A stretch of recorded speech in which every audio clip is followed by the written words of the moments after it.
তাদেরকে কেউ এখতিয়ার দেয়নি, কাউকে অধিকার দিয়েছে যে একজন পুরুষের ক্ষেত্রে 4টা বিবাহ করা যাবে। এই এখতিয়ার কি আমার বোনরা দিয়েছে কাউকে? এই সমাজ আমরা চাই না, এই কোন সমাজ ব্যবস্থায় এদের কোনো জায়গাও আমরা দিতে চাই না। ঢাকা 14 আসনের ধানের শীষের বিএনপি প্রার্থীর এক মন্তব্যে পুরো দলটি এখন বিপদে।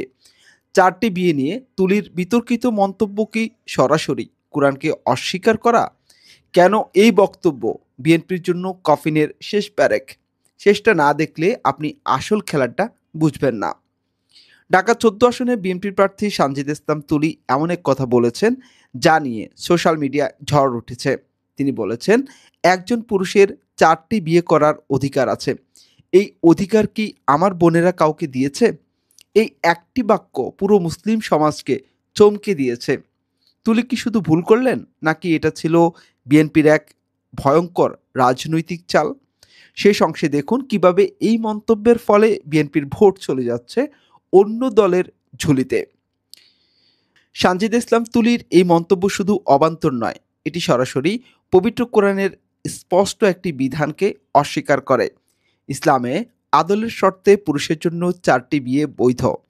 আপনি সেটা প্র্যাকটিস নাই করতে পারেন, কিন্তু অস্বীকার করা মানেই আপনার ইমানের উপর আঘাত। কোরআন ও হাদিস অনুযায়ী আল্লাহর হালাল করা কোনো বিধানকে অস্বীকার করলে তা অত্যন্ত মারাত্মক ভুল। কিন্তু বিএনপি নেত্রী কেন এত বড় ঝুঁকি নিলেন? কেন বিএনপি এই দেউলিয়াপনা দেখাচ্ছে? এই বক্তব্যের পর দেশের আলেম ওলামা এবং সাধারণ ধর্মপ্রাণ মানুষ তীব্র প্রতিবাদ জানাচ্ছে। ঢাকা 14 আসনে মানুষ তুলিকে বয়কট করার ডাক দিয়েছে, কিন্তু তুলি বা বিএনপি ক্ষমা চাইছে না, কারণ তাদের টার্গেট ভিন্ন। তাদের টার্গেট সমাজের তথাকথিত লীগপন্থী নারীবাদী ভোট এবং আওয়ামী লীগের নিষিদ্ধ রিজার্ভ ভোট নিজেদের দিকে টানা। তারা ভাবছে নারীবাদী বয়ান দিলেই নৌকার ভোট দানের শীষে ভরবে। আসল অবস্থাটা ভিন্ন। 5ই আগস্টের পর রাজনীতির হিসাব সম্পূর্ণ পাল্টে গেছে। বিএনপি এতদিন ভোট পেত লীগ বিরোধিতা আর ভারত বিরোধিতার জন্য, কিন্তু 5ই আগস্টের পর সেই মজলুম ইমেজ আর বিএনপির জন্য নেই। বিএনপি ক্ষমতায় না এসেই আওয়ামী স্টাইলে জুলুম, চাঁদাবাজি, দখলদারি শুরু করেছে। মানুষ এখন দেখছে তারা আগের শাসকের মতোই জালেম। এই ঘটনার ফলে বিএনপির চাঁদাবাজ আর জুলুমবাজ দলের নামের পাশে নতুন পরিচয় যোগ হলো কোরআন বিরোধী দল। তাদের এমপিরা সংসদে গেলে যে কোরআন বিরোধী আইন বানাতে পারে, এই ভয় ঢুকলো মানুষের মনে। তাই বিএনপির এই দেউলিয়াত্বর ফল কী হলো?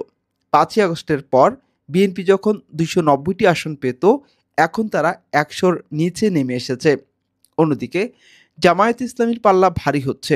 আগে যারা বলতো জামায়াত 15 থেকে 20টির বেশি আসন পাবে না, এখন টকশো থেকে শুরু করে দিয়েছে সবখানে একই আলোচনা।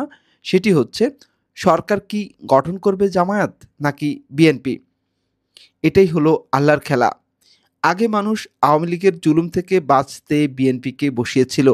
এখন বিএনপির জুলুম, চাঁদাবাজি, ইসলাম বিরোধী অবস্থান থেকে মুক্তি পেতে সেই ভোটাররাই জামায়াতকে ক্ষমতায় বসাবে ইনশাআল্লাহ। কারণ সাধারণ মানুষের সামনে এখন আর কোনো অপশন নেই। তারা লীগকে দেখেছে, 5ই আগস্টের পর বিএনপিকেও দেখল। তাহলে এবার বলুন, তুলির এই এক মন্তব্য কি কেবল একটা ভুল, নাকি বিএনপির ধ্বংসটা তারা নিজেরাই ডেকে নিয়ে আসছে? আপনার কি মনে হয়, এই নির্বাচনের দিন সানজিদ ইসলাম তুলির বক্তব্য বিএনপির ভোট ব্যাংকে বিশাল ধস নামাবে? কমেন্ট করে আপনার মন্তব্য জানান। আর রাজনীতির ভেতরের খবর যা কেউ আপনাকে বলবে না, তা জানতে এখনই আমাদের চ্যানেলটি সাবস্ক্রাইব করুন আর বেল আইকনটি বাজিয়ে রাখুন। সত্যিকারের বিশ্লেষণ সবার কাছে পৌঁছানোর জন্য শেয়ার করুন। ধন্যবাদ।